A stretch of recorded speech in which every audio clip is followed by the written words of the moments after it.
Hello friends, welcome to Suvaiyana Samayal.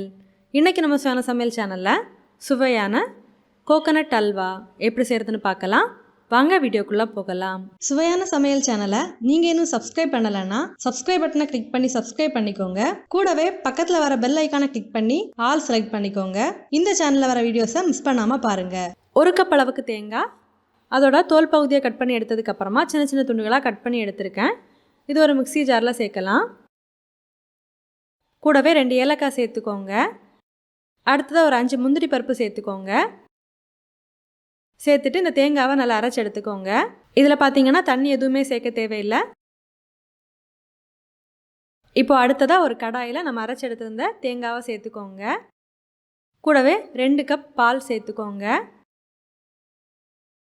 பாலை நல்லா கொதிக்க விட்டு எடுக்கலாம். இப்போ பார்த்தீங்கன்னா பால் நல்லாவே கொதிக்க ஆரம்பிச்சாச்சு. இது ஒரு வாட்டி நல்லா கலந்து விட்டுக்கோங்க. இப்போ அடுத்ததாக இதில் ஒரு 1/2 கப் அளவுக்கு சர்க்கரை சேர்க்கலாம். நீங்கள் உங்கள் இனிப்பு சுவைக்கேற்ப சர்க்கரை சேர்த்துக்கோங்க. சேர்த்துட்டு நல்லா கலந்து விடலாம்.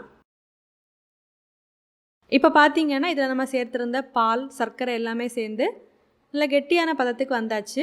இதை அடி பிடிக்காமல் லைட்டாக கலந்து விட்டுக்கோங்க. பாருங்கள், இந்த மாதிரி நீங்கள் கலந்து விட்டுட்டே இருக்கும்போது இந்த மாதிரி எல்லாமே நல்லா சேர்ந்து வரும்.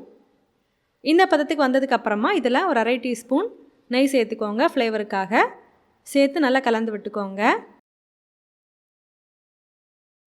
இப்போ பாருங்கள், இது எல்லாமே நல்லா சேர்ந்து வந்தாச்சு. இந்த பதத்துக்கு வர அளவுக்கு இதை நல்லாவே கலந்து எடுத்துக்கோங்க. அவ்வளோதான், நம்மளோட சுவையான கோகனட் அல்வா ரெடி ஆகிடுச்சு. நீங்களும் இந்த மாதிரி செஞ்சு பாருங்கள். செஞ்சு பார்த்ததுக்கப்புறமா உங்கள் கமெண்ட்ஸை மறக்காமல் எங்களோட ஷேர் பண்ணுங்கள். இந்த வீடியோ உங்களுக்கு யூஸ்ஃபுல்லாக இருந்தது அப்படின்னா வீடியோவை லைக் பண்ணி உங்கள் நம்மளோட பகிர்ந்து கொள்ளுங்க.